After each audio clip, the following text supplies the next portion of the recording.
আসসালামু আলাইকুম দর্শক, কেমন আছেন? আশা করি ভালো আছেন। দেখেন, আজকে আমার মামার বাড়িতে গিয়েছিলাম ষাঁড় দেখার জন্য, এই গরু দুইটা দেখার জন্য।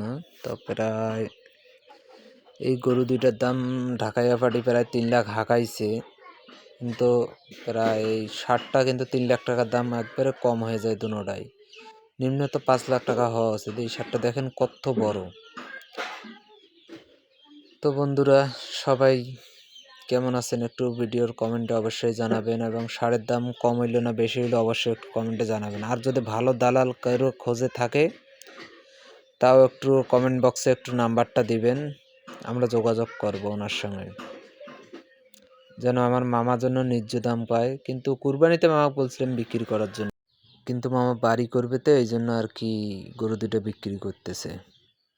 মামা বাড়ি করবে তো এই জন্য আর কি গরু দুটো বিক্রি করতেছে, নাহলে মামা কিন্তু গরু দুটো বিক্রি করতো না, কোরবানির মধ্যে বিক্রি করতো।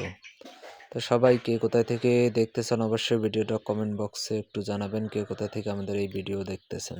ধন্যবাদ সবাইকে।